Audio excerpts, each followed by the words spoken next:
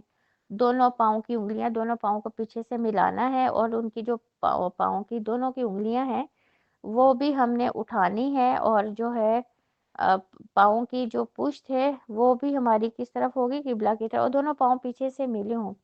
تو اس لیے جو ہے نا آپ سے نے کیا فرمایا کہ سجدہ 7 اعضاء پہ کیا جاتا ہے۔ تو اس لیے جب ہم نے سجدہ بھی کرنا ہے کہ اکثر لوگ کیا کرتے ہیں دونوں پاؤں پیچھے سے ملاتے نہیں ہیں، ایک پاؤں دائیں ہوتا ہے ایک بائیں، ایسا نہیں، دونوں پاؤں کو آپس میں جو ہے وہ ملانا ہے۔ اب دونوں ہاتھ نیچے رکھے، دونوں گھٹنے نیچے رکھے، ٹھیک ہے، دونوں پاؤں کی انگلیاں ملائی، 6 یہ ہو گیا، اور 7واں ہم نے اپنا جو ہے ناک، پیشانی، اور جب رکھتے ہیں زمین پہ تو ہمارا ماتھا اور ناک زمین پہ رکھے جاتے ہیں۔ سجدہ پورے اطمینان سے کرنا چاہیے، سجدے میں بازو زمین پر بچھانے نہیں چاہیے۔ حضرت انس رضی اللہ تعالیٰ عنہ کہتے ہیں آپ صلی اللہ علیہ وآلہ وسلم نے فرمایا سجدہ اطمینان سے کرو، اور تم میں سے کوئی بھی سجدے میں اپنے بازو کتے کی طرح نہ بچھائے۔ یہ بخاری و مسلم کی حدیث ہے۔ اب کتے کی طرح بچھانے سے کیا مراد ہے؟ جب کتا زمین پر بیٹھتا ہے تو اپنے دونوں اگلی جو اس کی ٹانگیں ہوتے ہیں وہ زمین پر بچھا کے بیٹھتے ہیں، تو وہ تشبیہ دی گئی ہے کہ جب ہم نے سجدہ کرنا ہے تو ہم نے ہاتھ اپنے زمین پہ پراپر سیدھے انگلیاں جوڑ کے رکھنے ہیں، لیکن کوہنیاں ہماری اٹھی ہوئی ہوں گی، ٹھیک ہے۔ سجدے میں کوہنیاں پیٹ سے علیحدہ اور کھول کے رکھنی چاہیے۔ حضرت میمونہ رضی اللہ تعالیٰ عنہ کہتی ہیں آپ صلی اللہ علیہ وآلہ وسلم جب سجدہ کرتے تو بکری کا بچہ آپ صلی اللہ علیہ وآلہ وسلم کے ہاتھوں کے درمیان سے گزرنا چاہتا تو گزر جاتا۔ یہ مسلم کی حدیث ہے۔ تو اس سے کیا بات پتہ چلتی ہے؟ جب سجدہ کرنا ہے تو وہ ہماری جو دونوں کوہنیاں نا پیٹ سے لگی ہوئی ہوں، تو اتنا ہم نے کوہنیوں کو کھول کر اور اتنا اونچا تھوڑا سا سجدہ کرنا ہے کہ نیچے سے حضرت میمونہ کیا کہتی ہے اگر بکری کا بچہ آپ کے ہاتھوں کے درمیان سے گزرنا چاہتا تو وہ گزر سکتا تھا۔ یہ مسلم کی حدیث ہے۔ سجدے میں دونوں ہاتھ کندھوں کے برابر رہنے چاہیے۔ سجدے میں دونوں ہاتھ پہلوؤں سے الگ رہنے چاہیے۔ حضرت ابو حمید رضی اللہ تعالیٰ عنہ فرماتے ہیں کہ آپ صلی اللہ علیہ وآلہ وسلم سجدے میں اپنی ناک و پیشانی زمین کے ساتھ لگاتے اور ہاتھ اپنے پہلوؤں سے الگ رکھتے اور ہاتھ کندھوں کے برابر رکھتے۔ یہ ابو داؤد کی حدیث ہے۔ تو اب دیکھیں جب ہم نے جو ہے سجدے میں دونوں ہاتھ بھی جو ہے دائیں اور بائیں رکھنا ہے نا، تو وہ پہلوؤں سے جو ہے ہمارے الگ ہونے چاہیے۔ اور جو کندھے آتے ہیں نا ہمارے، جب ہم نے سجدہ کیا تو یہ کندھے، تو ہاتھ ہم نے اس ڈائریکشن میں نیچے رکھنے ہیں جائے نماز کے اوپر۔ سجدے میں پاؤں کی انگلیاں قبلہ رخ ہونی چاہیے۔ حضرت ابو حمید رضی اللہ تعالیٰ عنہ آپ صلی اللہ علیہ وآلہ وسلم سے روایت کرتے ہیں کہ آپ صلی اللہ علیہ وسلم سجدے میں پاؤں کی انگلیاں قبلہ رخ رکھتے تھے۔ یہ بخاری کی حدیث ہے۔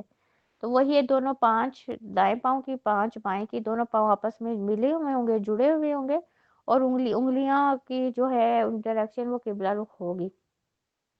جلسے کی مسنون دعا حضرت عبداللہ بن عباس رضی اللہ تعالیٰ عنہما فرماتے ہیں آپ صلی اللہ علیہ وآلہ وسلم جب دونوں سجدوں کے درمیان یہ دعا پڑھا کرتے تھے اللہم اغفر لی ورحمنی وجبرنی وہدنی ورزقنی ورفعنی وعافنی۔ اب یہ 2 سجدوں کے درمیان بیٹھنے کو جلسہ کہتے ہیں، یہ ایک اصول یاد رکھیے گا۔ اب یہ دعا دیکھیں کتنی جامع ہے۔ یا اللہ مجھے بخش دے، مجھ پہ رحم فرما، میرا نقصان پورا کر، مجھے ہدایت دے، مجھے رزق عطا فرما، مجھے بلندی عطا فرما، مجھے صحت دے۔ اب اس میں ہم اللہ سے 7 چیزیں مانگتے ہیں۔ کتنی جامع دعا سکھائی گئی ہے، اور ہر رکعت میں ہم نے یہ پڑھنی ہے۔ جب ایک سجدہ کیا تو جب ہم بیٹھتے ہیں اسے جلسہ بولتے ہیں۔ اب اس جلسے میں یہ دعا پڑھنی ہے، اور بہت سے لوگ ہیں مسلمان ایسے جنہیں پتہ ہی نہیں ہے۔ اب دیکھیں کتنی جامع دعا سکھا دے گی۔ 4 رکعت نماز پڑھ رہے ہیں تو 4 دفعہ یہ اللہ سے دعا کرتے ہیں ہر رکعت میں ہم۔ تو اس لیے دونوں سجدوں کے درمیان جو ہم بیٹھتے ہیں اسے جلسہ کہتے ہیں۔ رکوع، سجود، قومہ اور جلسہ اطمینان اور اعتدال سے تقریباً ایک جتنے وقت میں ادا کرنے چاہیے۔ حضرت بارہ رضی اللہ تعالیٰ عنہ فرماتے ہیں آپ صلی اللہ علیہ وآلہ وسلم کا رکوع سجدہ قوما دونوں سجدوں کا درمیانی قاعدہ تقریباً برابر ہوتے، یہ بخاری کی حدیث ہے۔ تو اب اس بات سے کیا بات پتہ چلتی ہے؟ پہلی رکعت میں آپ کو پتہ ہے قرات بھی لمبی ہوگی، اور دوسرا پہلی رکعت میں آپ نے رکوع بھی لمبا، رکوع میں تسبیح بھی زیادہ کرنی ہے، سجدے میں بھی تسبیح زیادہ کرنی ہے، جلسے میں بھی، قوما میں بھی۔ تو ان چاروں، یہ جو چار چیزیں ہم ایک رکعت میں کرتے ہیں نا، رکوع، قوما، سجدہ اور جلسہ، اب ان میں تسبیح ایک جیسی کرنی ہے، ایک جیسا وقت لگانا ہے۔ یہ بھی دیکھیں، یہ نماز کا حسن ہے، ان سب چیزوں کا ہمیں پتہ ہونا چاہیے، ان سب چیزوں کا ہم نے خیال رکھنا ہے۔ پہلی اور تیسری رکعت میں دوسرے سجدے کے بعد تھوڑی دیر بیٹھنا مسنون ہے، اسے جلسہ استراحت کہتے ہیں۔ حضرت مالک بن حویرث رضی اللہ تعالیٰ عنہ سے روایت ہے کہ انہوں نے آپ صلی اللہ علیہ وآلہ وسلم کو نماز پڑھتے دیکھا۔ آپ صلی اللہ علیہ وآلہ وسلم جب نماز کی طاق رکھتو یعنی پہلی اور تیسری میں ہوتے تو دوسرے سجدے کے بعد تھوڑی دیر سیدھے بیٹھتے بھی قیام کے لیے کھڑے ہوتے، یہ بخاری کی حدیث ہے۔ تو اس حدیث سے کیا بات پتہ چلی؟ جب ہم نے دوسرا سجدہ کرتے ایک دم نہیں کھڑے ہو جانا، پہلے ہم نے پراپر بیٹھنا ہے، ہر جوڑ اپنے جوڑ پہ واپس آ جائے، پھر ہم نے قیام کے لیے کھڑے ہونا ہے۔ تو یہ سنت طریقہ تھا رکوع کرنے کا، قیام کرنے کا۔ اگر سنت طریقے سے پڑھیں گے تو نماز قبول ہوگی، کیونکہ آپ صلی اللہ علیہ وسلم نے کیا فرمایا تھا، بخاری کی حدیث ہے، اس کا مفہوم نماز اس طرح پڑھو جس طرح مجھے پڑھتے دیکھو۔ تو یہ چیزیں ہم نے سیکھنی ہیں، آپ صلی اللہ علیہ وسلم کا سنت طریقہ سیکھنا ہے۔ اللہ تعالیٰ ہم سب کو توفیق دے ہم اس طرح نماز ادا کریں جو نماز اللہ کے ہاں قبول ہو، اور وہ آخرت میں ہمارے لیے نور اور بحران ہو۔ آمین۔ ربنا تقبل منا انک انت السمیع العلیم وتب علینا انک انت التواب الرحیم۔ سبحان ربک رب العزت عما یصفون وسلام علی المرسلین والحمد للہ رب العالمین۔ السلام علیکم ورحمۃ اللہ وبرکاتہ۔